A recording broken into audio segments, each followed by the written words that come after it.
This channel does not promote any violent, harmful, or illegal activities. All content provided by this channel is meant for an educational purpose only. অনুপ্রবেশকারীদের জম SIR voter তালিকায় সংশোধন শুরু হতেই চম্পট বাংলাদেশে বাড়ি বিক্রি করে মধ্যমগ্রাম থেকে উধাও অনুপ্রবেশকারী 15 বছর আগে অনুপ্রবেশ করে নথি তৈরি করে ফেলেছিল এই রবিউল লক্ষ্মীর ভান্ডারের টাকাও পেত এই বাংলাদেশি পরিবার কিভাবে ভারতীয় পরিচয়পত্র বানালো এই অনুপ্রবেশকারী কাদের মদতে সরকারি প্রকল্পের সুবিধাভোগী জানি না শুনেছিলাম যে বাংলাদেশে নাকি বাংলাদেশি এই এসআইআর ডিক্লেয়ার হওয়ার আগে পরে চলে গেছে হ্যাঁ অনেক আগে চলে গেছে ভয় পাচ্ছিল হ্যাঁ এসআইর জন্য ভয় পাচ্ছিল হতো এরা তো বহুত দিন আগে এসেছিল তা অনেক আগে এসেছিল এসে ভাড়া ছিল অন্য জায়গায় বছর তার বেশি 15 বছর ওইরকমই হবে ভোট টোট দিত এরা হ্যাঁ ভোট দিয়ে ভোটার কার্ড ছিল সব ছিল লক্ষ্মী ভান্ডার সব ছিল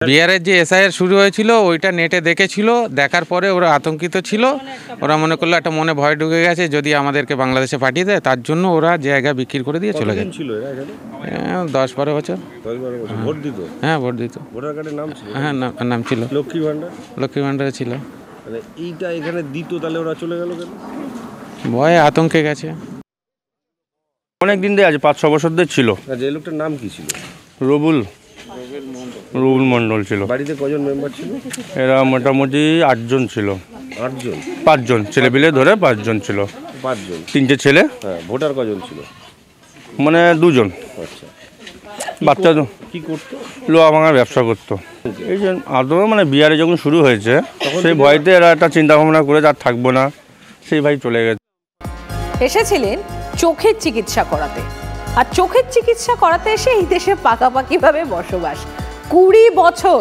ঠিক শুনছেন 20 বছর ধরে এই বঙ্গে জাকিয়ে বসেছিল বাংলাদেশি এসআইআর এর গুতোয় এখন চাই হোল্ডিং সেন্টারে ডাক্তার দেখানোর জন্যই থেকে যাওয়া এমন সাফাই অনুপ্রবেশকারী কোনো নথি ছাড়াই বছরের পর বছর মানে প্রায় 2 দশক ধরে 20 বছর ধরে কিভাবে বাসী বাংলাদেশি পরিবারে কেন নজরদারি ছিল না স্থানীয় প্রশাসনের কাদের মদতে সুখে বসবাস এই অনুপ্রবেশকারীদের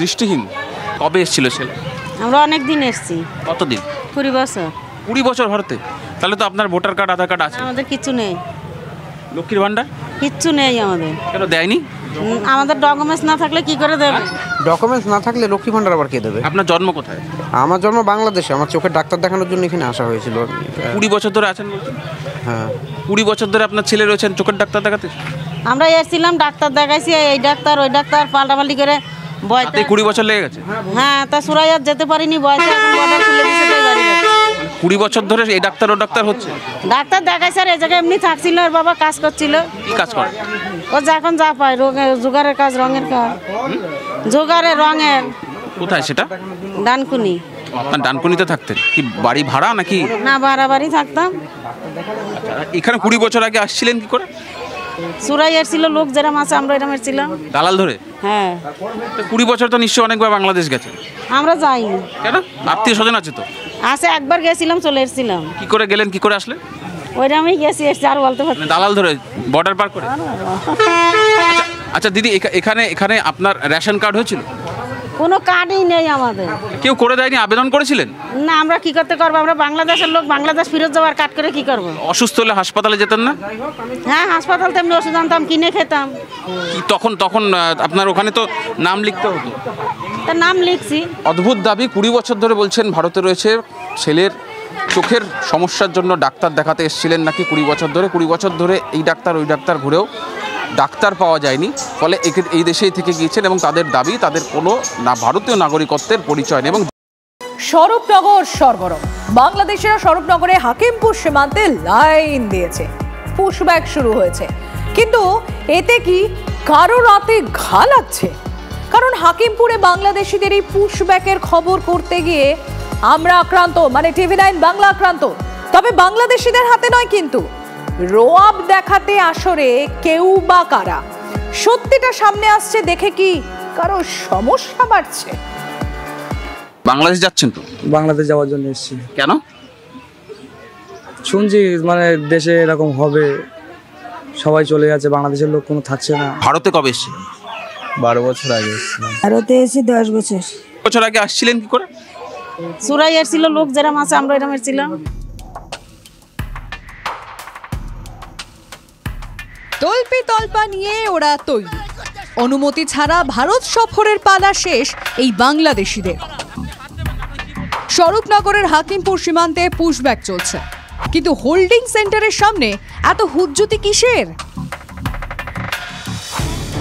বাংলাদেশিদের হঠানোর দাবিতে সীমান্তের কাছে গিয়ে বিক্ষোভ দেখাচ্ছিল একটি সংগঠন। তাতেই চটে উঠলেন এরা নাকি স্থানীয় বাসিন্দা।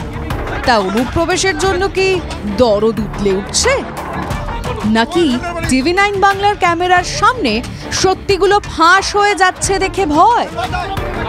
হাকিমপুরের এই ছবি কি কারো কাছে হাহাকার?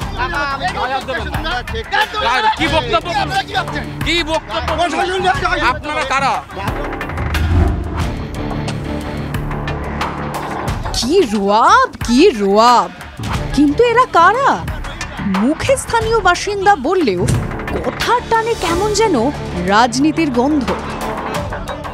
চেকপোস্টে চলুন, চেকপোস্টে গিয়ে আপনার বিএসএফকে জিজ্ঞাসা করুন যে অনুপ্রবেশ কিভাবে হলো।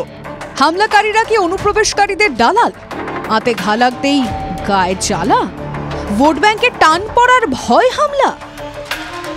আপনারা গিয়ে সত্য ঘটনাটা যাতে না দেখাতে পারেন সেই কারণে আজকে সেখানকার তৃণমূলের ক্যাডারদের লাগিয়ে দেওয়া হচ্ছে। ওখানকার তৃণমূলের প্রধান তার বাহিনী নিয়ে দালাল চক্রকে অথবা বিএসএফ কে অথবা পুলিশের পাশে থাকার জন্য সাংবাদিকদের উপর আক্রমণ করে দিল। কোন সংবাদ মাধ্যমের উপর আক্রমণ কঠোরভাবে নিন্দনীয়। এই হামলা কোনোভাবে কাঙ্ক্ষিত হতে পারে না। গায়ে হাত তুলে বা ক্যামেরায় ধাক্কা দিয়ে টিভি9 বাংলার মুখ বন্ধ করা যাবে না। স্বরূপনগর সরগরম হলেও নয়। অনুপ্রবেশকারীর খোঁজ পেলে টিভি9 বাংলা সেখানে পৌঁছে যাবে। দুর্নীতির হাঁড়ি পেলে সেটাও হাটেই ভাঙবে টিভি9 বাংলা। সুজয় পালের রিপোর্ট, টিভি9 বাংলা। এসআইআর আবহে অনুপ্রবেশকারী পালাচ্ছে দলে দলে। হায়দ্রাবাদ থেকেও চলে আসছে অনুপ্রবেশকারী বাংলাদেশে। 5-6 বছর আগে লোক ধরে ভারতে অনুপ্রবেশ, হায়দ্রাবাদে গিয়ে লেবারের কাজ অনুপ্রবেশকারী। কিভাবে নথি ছাড়াই বছরের পর বছর কাজ, কেন নজরদারি ছিল না প্রশাসনের? প্রশ্ন উঠছে। আপনার নাম কি? সালামতুল্লাহ। এখানে যে হায়দ্রাবাদে গেলেন ট্রেনে করে গেছিলেন? ট্রেন করে গেছে। টিকিট হয়েছিল আপনার নামে? হ্যাঁ। কোনো কাগজ, আপনার ভোটার কার্ড বা আধার কার্ড দেখাতে হয়নি?